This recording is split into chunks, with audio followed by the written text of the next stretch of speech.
In the country where I come from, ask an average young person if he would love to leave the country for a developed country. He would give you a yes without thinking. One time in my life, too, I had a strong desire to relocate to a Western country. You see, when we think like this, it is often because of one thing: the hope of greener pasture. We believe there are no opportunities in our country and that opportunities abound in the white man's land. We believe because we are called third world country and our governments aren't considerate, we are doomed to poverty if we don't migrate to another land. The average youth in my country does not believe he can become rich here. He believes without a shade of doubt that he would make it as fast as possible in America or Canada or any other related countries. Their salient assumption is that the Western countries grow monies on trees and golds grow on their roads. If you traveled abroad, even if it was 2 days ago, you were instantly considered rich. I started to wonder about this some times ago. I figured that if it was true becoming rich was so easy in the developed countries, then why do they still have the poor over there? Why do they still have the homeless and beggars on their streets? Then I took some time to inspect our people who claimed becoming successful was difficult in their country. I saw that they weren't unsuccessful because of the poor conditions over here. They weren't unsuccessful because of the numerous problems, which indeed are there. They weren't unsuccessful because of the opportunities that weren't often available to them. Instead, I saw a very terrible attitude that was disallowing them from succeeding. And that was the attitude that will keep putting a gridlock on the possibility of success for most of our youths and even adults. The attitude that will never make you rich. I love to quote from Mark Hansen and Jack Canfield's book, Chicken Soup for the Soul, a lot. This is because the book contains a lot of inspirational stories that always encourages me. One of the stories was about Mrs. Annie Johnson of Arkansas. In 1903, Mrs. Annie found herself with 2 toddling sons, very little money, and a slight ability to read and add simple numbers. Worst still, she carried the burden of a disastrous marriage and the fact that she was a Negro. She left her husband and was left broke. According to her, she looked up the road she was going and back the way she had come. Since she wasn't satisfied, she decided to step off the road and cut herself a new path. She wasn't a fancy cook, but she could mix groceries well enough to scare hunger away from starving a man. The first day, she worked into the night, making meat pies and frying hams. The next morning, she walked 5 miles to a cotton gin where lay workers worked. Soon as they smelt her meat pie and hams, they called to her. She sold her meat pie and hams to factory workers at the town's cotton gin and lumber mill, where both factories are miles apart. She did this consistently until she became widely known there and succeeded just showing up to sell meat pies and hams. She could have been ashamed of herself and her situation. She could have been ashamed of pushing her cart to those factories each morning to sell her wares.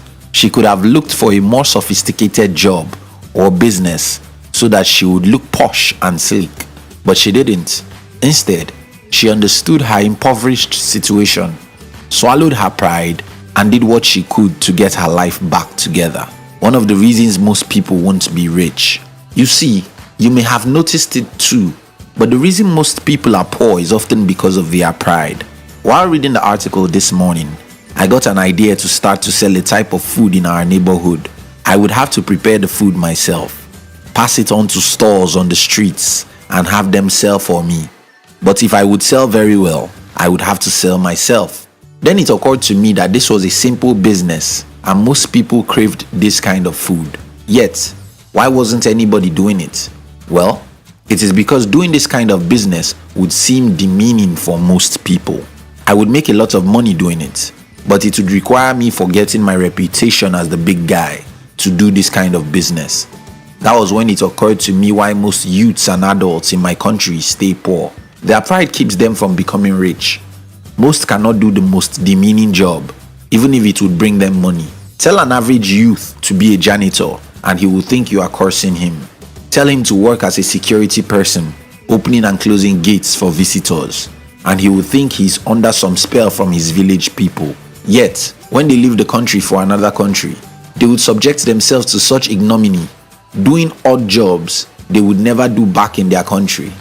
If you look around to see immigrants who are succeeding in your country today, most of them would never do in their home country the jobs they are now doing in your country because they are too proud. But success is built in the trenches. You never know what you will do to make you rich. Most great businesses started as nothing, the owner being willing to do what it takes, including doing something demeaning to make it work. My older brother cleaned toilets and washed people's clothes for years before he owned his thriving business. A boss I know, Mr. Steve Courage, had to hawk and sell firewood at a time so that he could make things work. I had to do a couple of odd jobs just because I wanted to be successful. Colonel Sander, the man who started the Kentucky Fried Chicken, had to travel to so many states, trying to convince so many restaurants to buy into his fried chicken business. No man becomes anything who is ashamed to do what it takes to become it. If washing toilets and scrubbing floors is the point where you have to start to become rich, it doesn't mean you will die there. Don't be content with your low state. Your low state should not be your end state. Being down is no reason to stay down. The problem is that most people become content with that particular state. Although they aren't holding a good job, they don't strive to grow beyond where they are. A janitor will die a janitor if she doesn't have a goal to grow beyond that. Does it mean you should be ashamed to be a janitor? No. Work is work, and we should always be proud of what we do, as long as it is not stealing. But if you give up and stay there, never planning how you are going to become better than that, you will remain there. If your pride keeps getting in the way of your success, it is most certain you will never succeed. If you can't do the demeaning, shameful things, certainly you are not ready for success. Brian Tracy sold from door to door before he became a successful salesman. Hugh Jackman, most famously known for playing Wolverine in the X-Men movies, used to be a physical education teacher. Whoopi Goldberg, the star of various movies, including Sister Act, worked as a morgue beautician. Brad Pitt worked in many demeaning capacities before finding fame. But perhaps none was worse than his stint as a chicken mascot for fast food chain El Pollo Loco.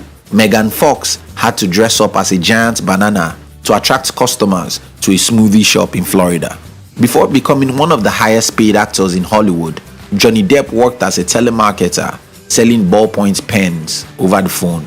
So before you look down on a job as demeaning, know that most millionaires and billionaires worked odd jobs.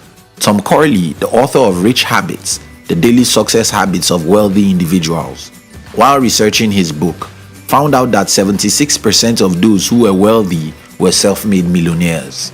They came from non-wealthy households. 31% of these millionaires came from poor households, while 45% came from middle-class households. The bulk of the rich people in the world were poor people.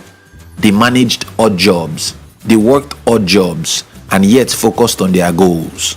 So before you give up on yourself right now, look to the end goal you are trying to achieve. To have enough money so you can help other people live a better life. Know that work is work.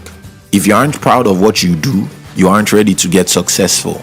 People who can't do the dirty jobs can't be rich. If you love to sit on your high horse, doling out instructions and commands to people, you will die poor, no doubt. But if you are willing to crawl down the rabbit hole, doing the dirty jobs with bold confidence that you have a great future, what great future awaits you? If this video inspired you, share it with your friends. We love you.